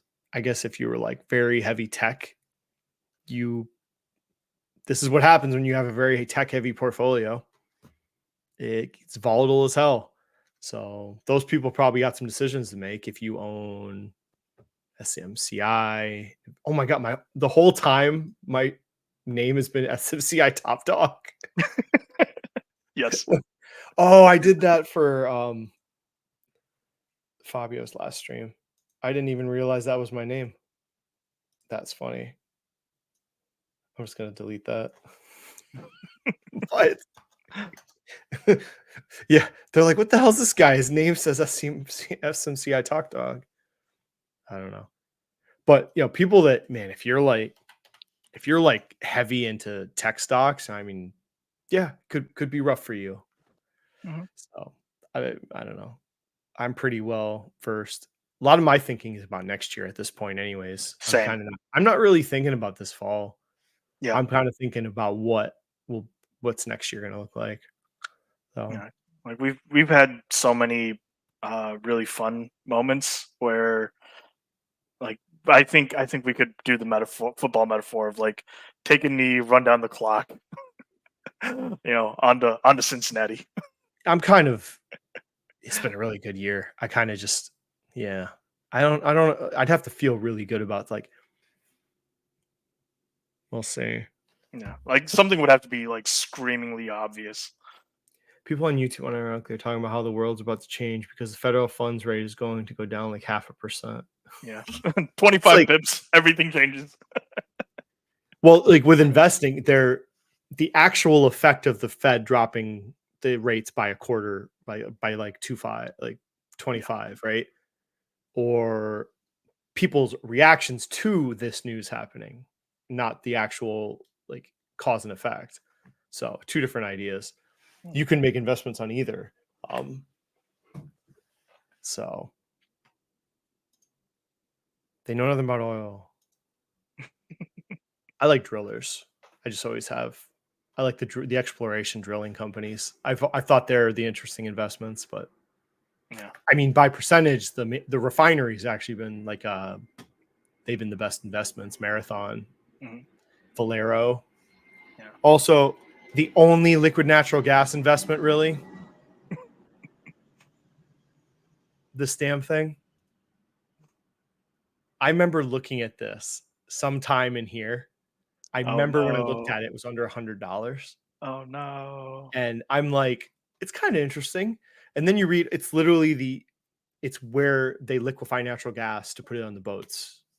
And I think it's the only place they do it in the US. Maybe one or two spots. They're it. I'm like, why did I need to think any more about this investment? I should just like, yeah, well. But they didn't pay much of a dividend, I think. Oh, okay. So I don't even know if they had a dividend. This might be new, actually. Yeah. Talk about a moat, right? Mm-hmm. Like, how hard can you imagine somebody else building one of these facilities? They're massive. If you look at like their videos, like this facility is crazy. They have. Oh yeah. I believe it's in Texas. They did have a fire though. That's one of the risks you gotta think about though, right? You're investing in one facility doing one thing. What if it catches on fire? Like, certainly. You got natural gas. Risks definitely matter there on that end. Yeah. So like I know Exxon and Chevron, I don't think they liquefy the natural gas. They obviously are huge in natural gas, like drilling for or in the business itself. Oh well, I think that's what else. Yeah, that's all we got. So how scared are you? Honestly, not really, man. Just because I already did my thing, so You know, like I'm not forecasting anything. I'm not projecting anything. Just prepared. Look at this. It's not as red as you think, though. You know. No, yeah, I agree. I agree. Like, You know, it's funny though. If you look at what did well, right? Companies with stable cash flows, let's say maybe. Yep. You got utilities. So, well, utilities would do well if rates go down because they have huge amounts of debt. A lot of these guys, household goods, beverages, stable cash flowing businesses, Yep. right? Telecom. It's kind of interesting. You could just see it on the heat map, right? The tech scared money goes to what they think is like the more stable companies. J&J has been getting pulverized all year. It could be an interesting place to just park your money for a while. Yeah, that would be a bit of a head turner. I have not owned it in so long. Yeah, but I like. yeah. Well, they've recently. Wow. I guess I'm behind the times. But they were getting pulverized all year. Okay. I haven't even paid attention to. That's new. I'm just looking at it on the side.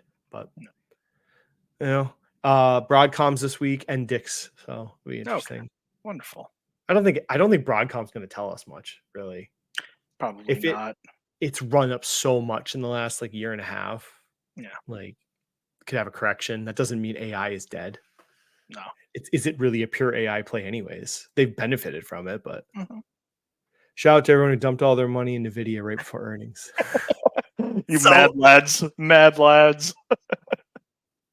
Like, someone asked me today if I was, because I did the NVIDIA trade on Japanese yen carry murder day.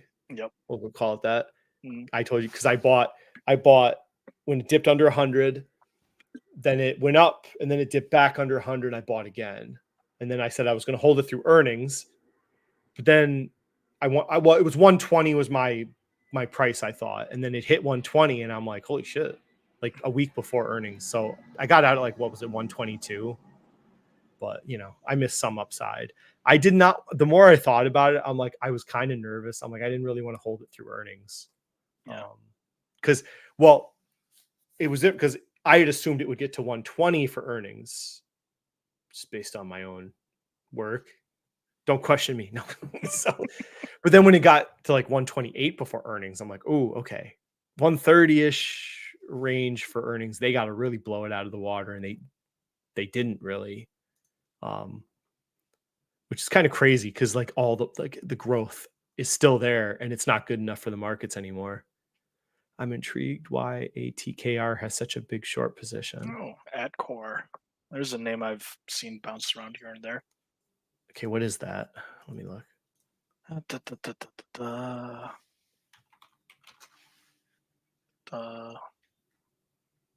do they do?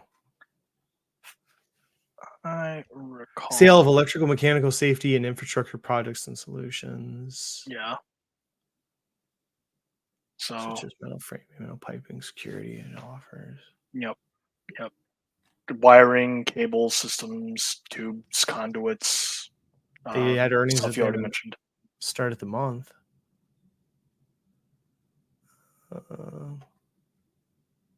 Wait, why is there no results here? Looks like they missed on earnings per share. Revenue missed by, oh boy. Well, there you go. Revenue -10 year on year. Oof. Missed by 7. That's not good. This is not a great website for small companies. Oh, it's not that small though. Wait, Adcore or Toll Brothers? I'm seeing Toll on Seeking Alpha for the screen share. Where is it? This was the one I think he asked for, right? Yep. ATKR. Yeah. Yep. No, I don't know. Wonder why they went down.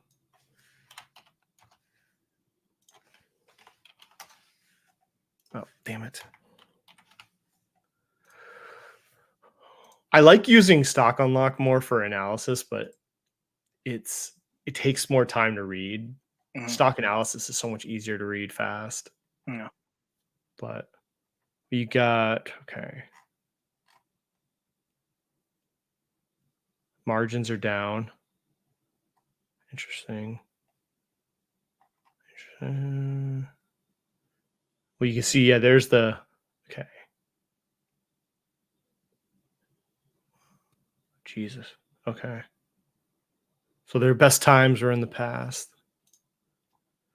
They short on cash. Cash is down. Cash is trending down. Maybe it's a cyclicality component. Debt. That's not bad. That's not bad. They could pay the debt off not too terribly. I don't really know what they do per se. Yeah. Operating cash flow, not terrible. Wonder if they just guided poorly. Perhaps.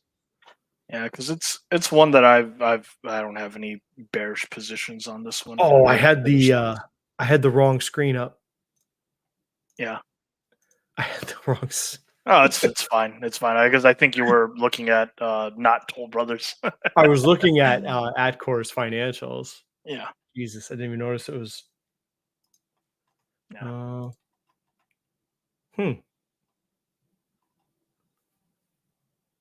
Tailored specific projects, pre-installed cables.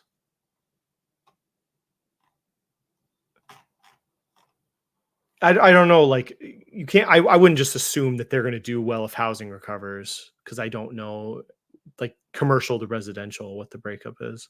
Mm-hmm. Cabinets are easy to think about. Although there's the window company. I'm not totally out on that window company. Yeah, still in the research phase. There may be some cartel activity. Thanks. But I want to cross-reference the name of those people in the report to the company to see if they're like, are they still involved? Yeah. Or because some of that report was like 10, 15 year ago stuff. Yeah. When they SPAC'd, like some of it was when they came out at first. Mm-hmm. Like, say, okay, they had accounting problems when they de-SPAC'd. Yeah, but they de-SPAC'd in 2012. So, and a lot of the shenanigans with SPACs kind of go away after a while. Like the founders might have special shares, but then when they leave, those get converted to, regular shares, stuff like that. So that might not be, I don't know. I know it's too expensive right now though. I'm not sure what I'd buy it at yet. No. Technoglass. But did you know why Toll dropped so badly during COVID?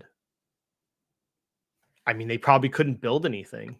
So yeah, contractors couldn't work because you had to keep social distancing. Like the government shut down construction companies. Like a combination of that, and I remember distinctly right around that time frame, supply shocks, because price of lumber was a pain. Oh God, yeah, yeah, around that time frame. Ooh. Yeah, and then the other stuff, like at the time when COVID happened, how do you buy a house? Yep. Because I refinanced my mortgage right before COVID. January 2019, I refied my mortgage, and it's all in person, right? So this is 1 year before, 13 months before the pandemic. Woman came to my house, a notary, with the paperwork, and we signed it at my dining room table. So the whole industry probably had to build out systems they didn't need before. So I think combine that, and then construction workers couldn't work, and the supply, all of a sudden the mills aren't running. Nobody's building, because the people that build this stuff shut down also. Yeah. Input combination of How all bad that did it get, though? input costs. You figure that's one of those businesses, because the question was a binary question at that point. Will they survive? It's not about will they do well or not. Like at that point, it's a binary investment. Can the company survive hard times? And if you're you're confident they would come back, right? So if you're not confident they would have come back, then you really shouldn't have bought it. But how bad did they get? Oh wow. Yeah, because if I had thought of this, I would have been like, all right, how much debt do they have? What's their credit rating? Do they have what kind of credit warehouses do they have that they can tap into? I think it'd be pointless to guess how long you think a pandemic. You just be like, can they survive a year? I wasn't thinking about something like this at the time. I was like in shock. during the pandemic. So I think my big buy that year was Ford, more or less. But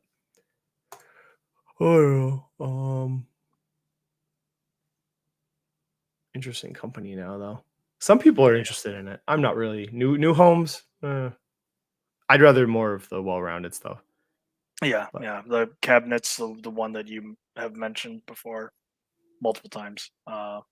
Citizen of the Year is here. Yeah, touches different parts of the market, and I like that. I may have to leave Miami. Too many.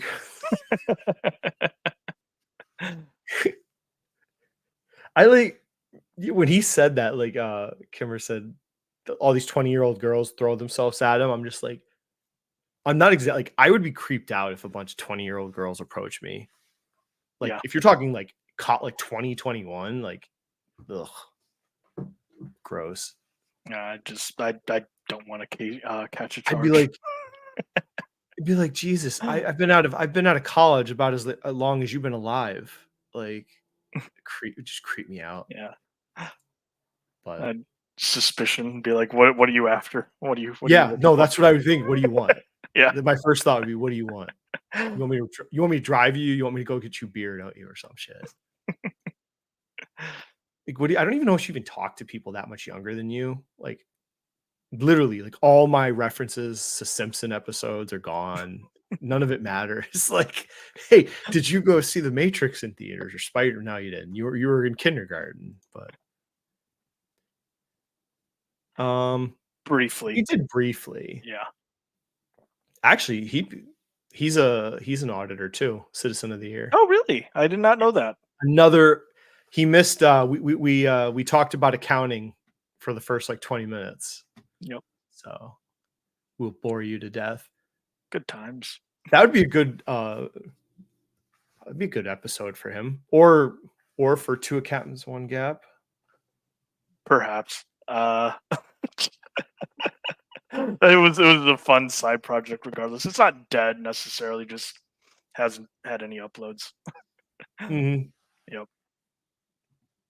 Oh, best of luck. Taking last part of the and the internal account exam tomorrow, boys. Yeah. Best of luck. I've been reading the certified fraud examiner test. I haven't scheduled it yet, but I've been reading the book on and off. So it's the most applicable, it's the easiest to attain certification that actually is kind of applicable to what I do. So yeah, I don't want to do the certified government management test. I looked into that one and I'm like, I don't even want to, I just don't want to study that damn material, honestly. Like the certified fraud examiner actually seems like semi-interesting material anyways. Yeah. And I do deal with audit management, and it's not theft. Like, but actually, so we do actually have a theft issue, which I haven't seen in many, many years. Not in my office, one of the other field offices. Somebody was buying furniture with a credit card. I can't get anymore. But oh no. They've been fired, but charges might be brought now. So that's always fun. Oh, geez. I've never testified at my work though, but it's possible. So taking that you already said that. Yep. 20-year-old chicks are dumb. I literally don't know what I would say to them. I would be like, I've always like even before my wife, it's always been people my age. I don't think I ever dated anyone, maybe 2-year difference in age. Yeah. I think past 10 years age difference. It's just freaking weird. I mean, I guess it can work. Yeah. Probably like as a mentor type of like mentor. Yeah. Like a professional setting. That's probably like okay. Professional, fine. Yeah, I mean, I have an 80-year-old that works for me and a 25-year-old. How's that for an age difference? Yep. Oh, quite a nice spread there. Yeah. It's quite a difference. And then the third one is in between. But anyways, I think that's it. Yeah, maybe I don't know. I haven't done like accounting. I don't know if people watch that, like doing a specific look at SMCI's accounting scandal. I mean, I think it can be done. It's just results may vary.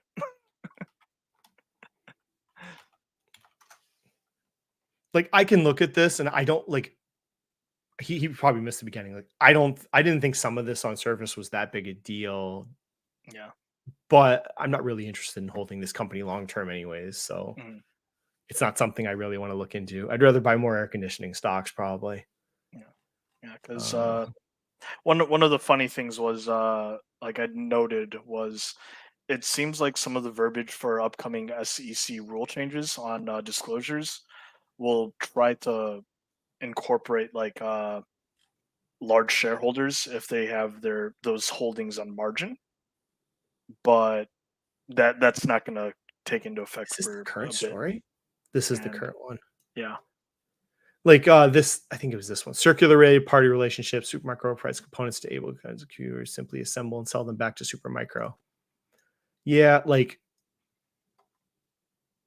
in the realm of things like that, that's not the worst, but it's not like fraud. But we were just talking earlier. It's like SoFi does freaking like they account for things like inner department.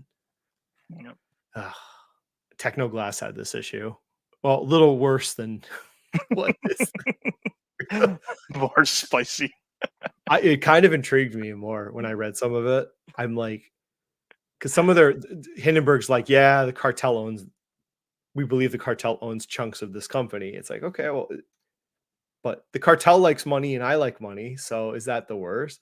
And then I would see they would sell parts to a company that was owned by Technoglass and then reported as a sale.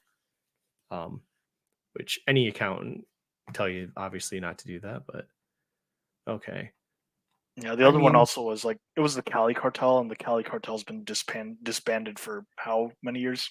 That's the other thing. When I read it, I'm like, this cartel was gone, and Yes. I'm just going to cross-reference the names in that to see if they still if they're anywhere in the ownership. So I'm sure they've hidden them well, or I could just not buy it. I guess we'll see. It's kind of fun research. Like the footprint. I knew about this. They got in trouble with this before, I believe. Oh the yeah, brothers. Yep. Doing their inner office or yeah. It's just wild that I'm kind of shocked the S&P let them in so fast. Like I don't know. I don't like I was so shocked when they were like, oh, they're going to be in the S&P. I'm like, what? Like they just went on a run. And I was like, this thing could retread back to where it was before. It was so volatile. Like I thought it was wild that the S&P let them in so fast. Yeah, like look at the retread on this. It 292. I know this is with the split. They had a split up to this, and I was like, yeah, I'm like, as fast as this goes up, it can go down. This one I totally thought was kind of clownery the whole time. It was skyrocketing. Yep. I didn't want to touch with 10-foot pole. And I mean, look at it. It's retreaded quite a bit from all-time highs. It's 61%, and I don't know. I don't understand why they included it. Like, I will agree with like Amit. Palantir. Why isn't Palantir in the S&P 500? If this is in the S&P 500, why not Palantir? Like, it's just Palantir doesn't have a history of this degeneracy that this company does. I thought that was kind of wild, but this replaced what, Whirlpool? I think. Oh yeah, probably. I think this took Whirlpool out. But I was talking to somebody. I wanted to run a model. I was going to try and model where a company gets included in the S&P, you buy it. And when a company leaves the S&P, you short it. And then model that. Like the last, I don't know, 5 or 10 years of that, model it and see if it actually worked. Because I think it might work. And people say, oh, it's priced in. I'm like, I hate that. Is it though? Again, like if you're watching me and you like investing and all this jazz, like, okay, well, why are you watching an investing channel if you think it's all priced in? Like, you shouldn't be buying individual stocks. Just go buy an index. Because if everything's priced in, then that would imply you have no advantage at any time. Like, what's Whirlpool's ticker? WHR, I think. if I recall correctly. Yep. Hey.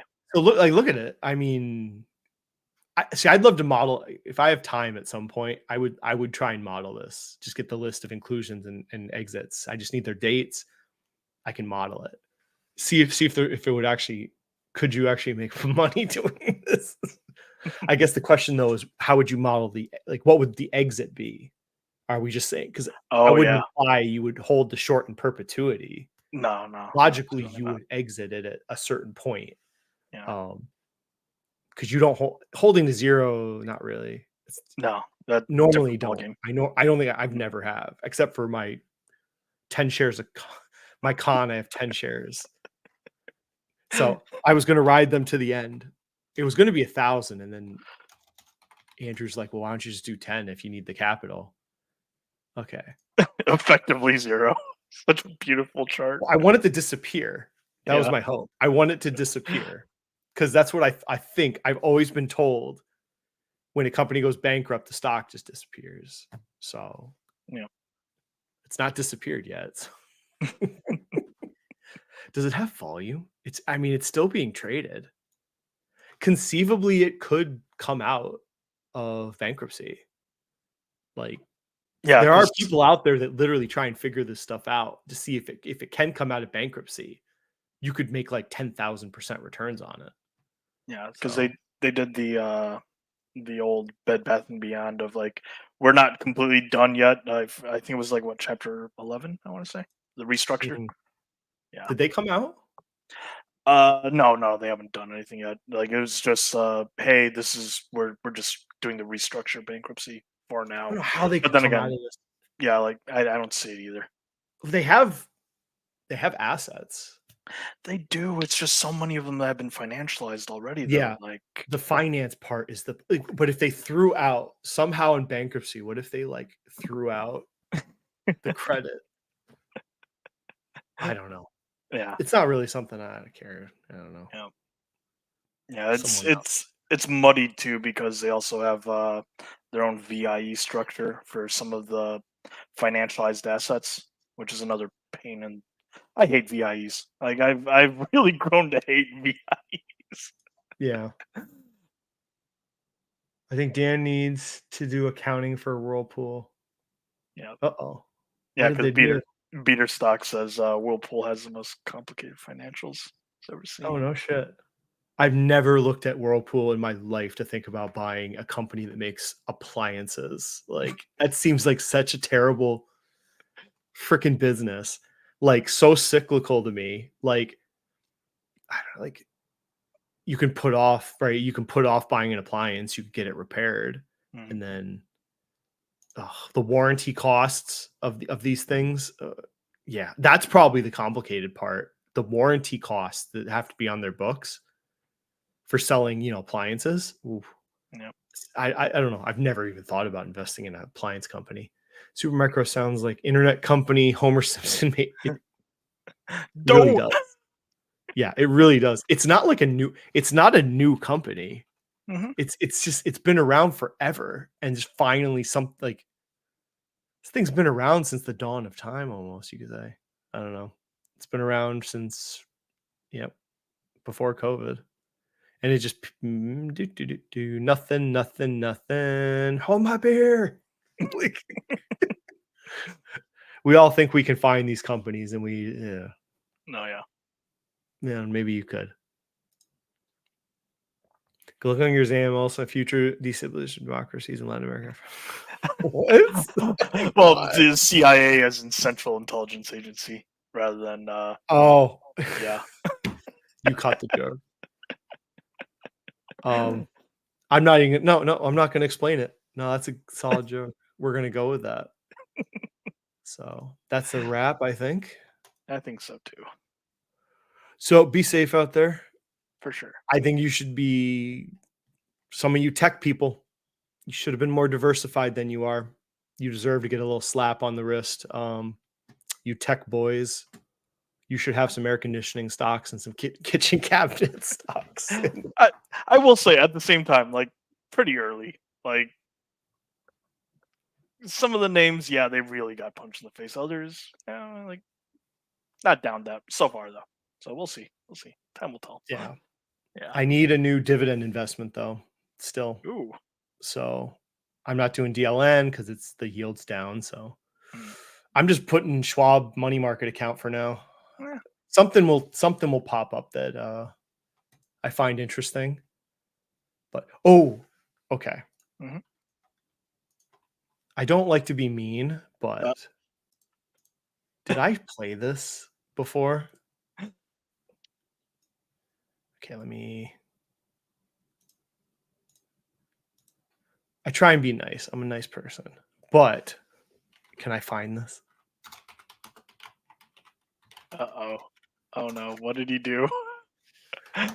No. He wasn't the only one, but Yeah. wait, where's the more recent one? Because it wasn't the 4 month ago.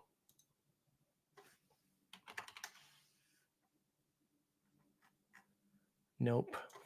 It might have been on his other channel. Yeah. I gotta say though, the people were making fun of him for this claim. Like, he was right. There was a caffeine bubble. Like, it wasn't 8 months ago, but it kind of happened, what he said. I'll give him credit for that. I think it might have been when he talked about McDonald's earnings a few weeks ago. Mhm. Wait, is it this one? No, that's 6 months ago.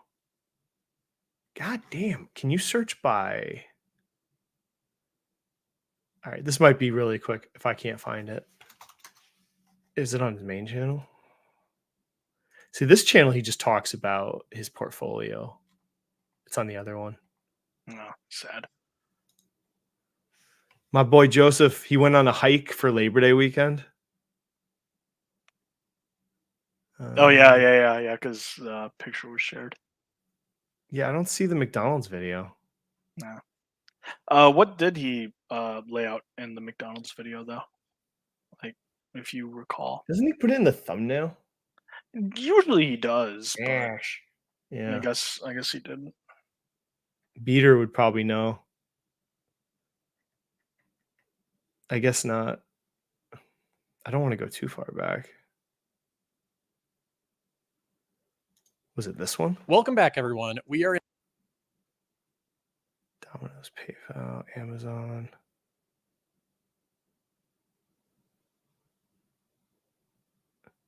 Didn't he have McDonald's? McDonald's. No, Okay. there it is. This is older, but now after PayPal, we have McDonald's, and I like this stock going into earnings. There's no guarantee it'll go up after earnings. this So I'm not isn't one. predicting that, but I just like the situation here of it going into earnings. It trades at a lower valuation. no, it was the next one. It was 1 month ago. People are really probably like, what the hell is this guy doing? Oh, wait. Here, I This don't think might be that's it. the biggest Yes, concern. here it is. Oh, Older, but they just weren't good. That's the truth. Okay. So Ryan Dangler was talking about this. I should send him this. I didn't even realize that he covered the last quarter. So he said, right in the first 10 seconds, he liked McDonald's 1 quarter ago, right? Okay, Yes. now we're in this quarter. Not as good of an earnings, right? But nothing substantially has changed about McDonald's in 1 quarter. Companies like fucking still have franchises all over the world. They haven't done like mass cuts of franchises. We haven't had another war break out where they had to exit a country. Like, nothing substantial has changed about their business. So let's see. They missed on the top and bottom line, and they missed by a meaningful amount. These weren't just really narrow misses, but that's not the biggest deal here. I don't think that's the biggest concern. I'm okay if companies miss as long as things are still headed in the right direction.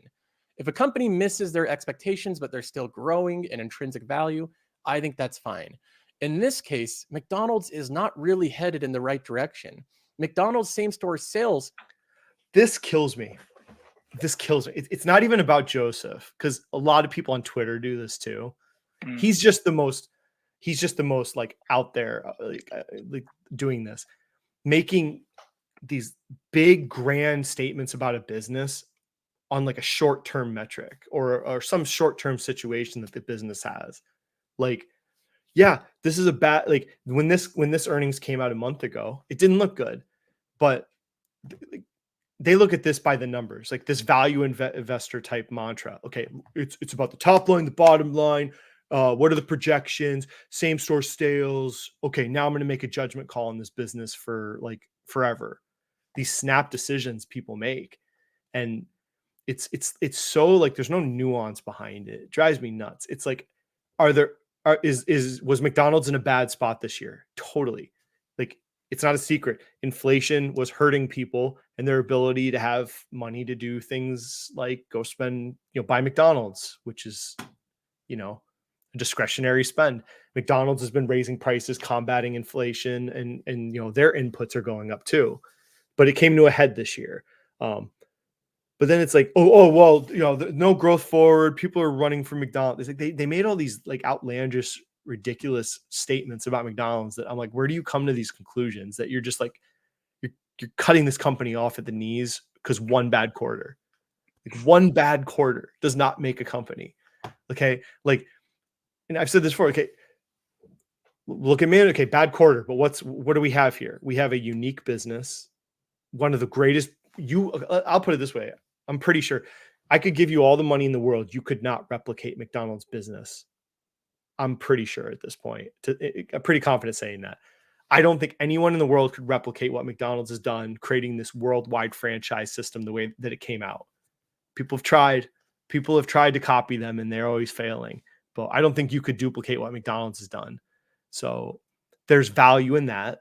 It's not just about dollars. There's value in their structure. Their structure allows them to combat things that come about when you are a worldwide company, because you get all the macro events and all the political risks, and they can combat these things. But no credit to McDonald's or companies similar to McDonald's. They can navigate short-term problems. We said before, the $5 menu, option, they had Coca-Cola pay for the freaking advertising. How many companies could do that? They strong-armed Coca-Cola to pay for the advertising for a McDonald's product. Pretty impressive. So, anyways, keep going. Shrank 1%. So the company literally sold less on a per store basis than they did last year. This also missed the growth expectation. 1% does not make a big deal. Like he's really drawing out that as such a big deal. It's like, okay, short term again, like of 0.4%. So expectations were not that high. The expectations that it was basically flat, but they still shrank. It's the first time the company-wide same-store sales have fallen since the fourth quarter of 2020. So we're seeing a reversal of trend. McDonald's went through a time period of immense pricing power and price hikes. Everyone's felt it. And now customers are finally pushing back. They're not ordering as much at McDonald's, and you're seeing sales actually shrink year over year.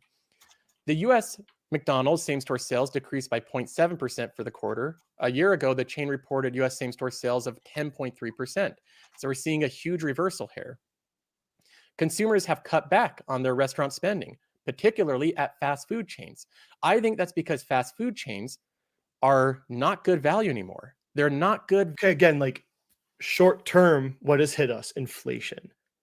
Like, so we're making broad statements about consumer activities on a fast food restaurant. Like, I don't, it's like they go, it's okay. Yeah. Is this a problem? Yes, but it's not the problem they're saying it is. Right. And then so your question as investor to me is like, do you think the company is able to navigate these problems? Do you think they have the management and the tools? Can they pull levers to combat problems short term so that they're not long-term problems?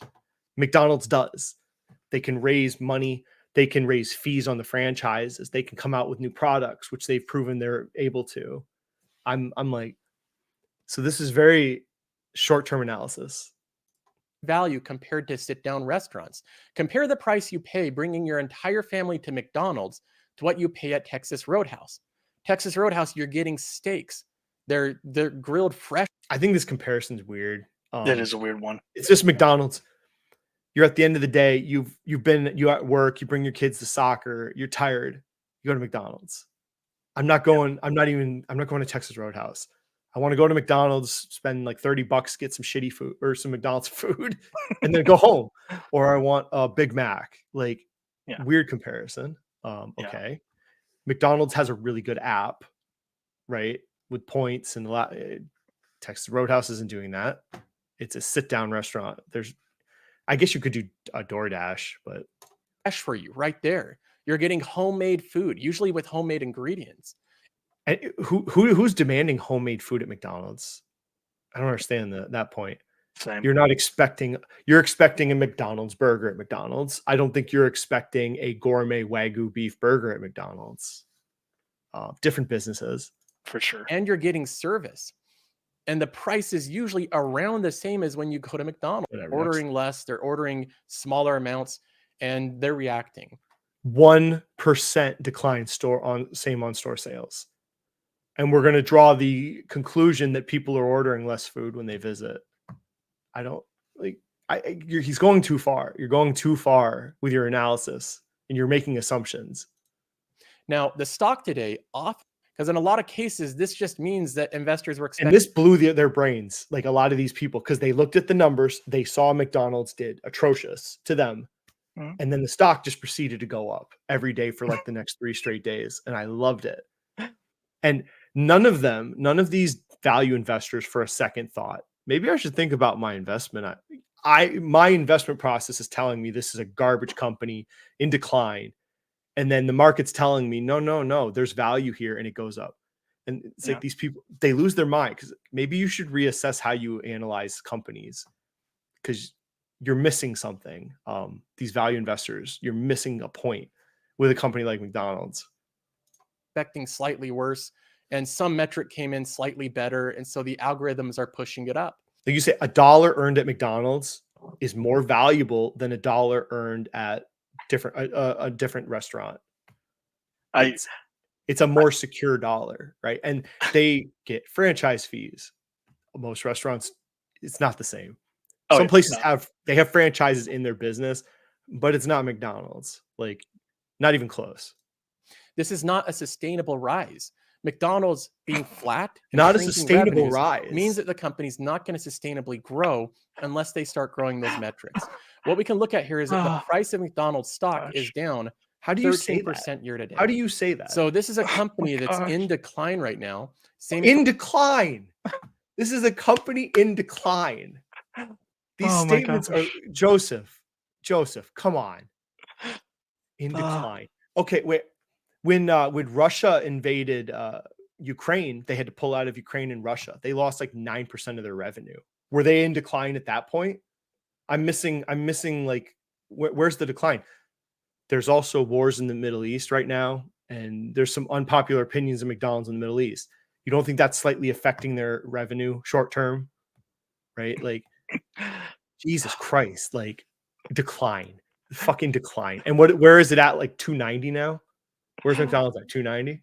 Yeah, the roughly. Sales these 280s. What a tragic declining business. Now, McDonald's CEO does have a plan to address this. And that's the $5. And the CEO and their management team has proven their ability to navigate. Oh, I don't know, a war.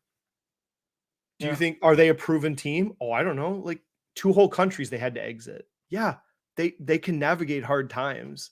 They've proven it. So like, you don't factor their ability to navigate hard times. They're just like $1's a dollar. Every company is just people. CEOs have no effect on businesses, apparently. Value investor. Look at my DCF. It's sexy. Value menus. So they're bringing back, that's just really difficult. Okay. I like you, Joseph, but your McDonald's take is horseshit. I think he discontinued his last point right there far too much, which was not just McDonald's, but all the better, wider customer-facing companies, from like retailers to like clothing companies, etc. The ones that like saw this, recognized this, said, yeah, performance for this quarter wasn't great, but we're like, focused on value, we're focused on being disciplined with inventory, blah blah blah blah blah blah blah.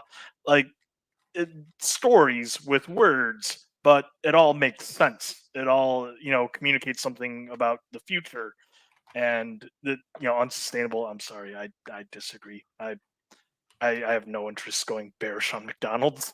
I don't like if you're going to buy a mature company. I mean, am I saying?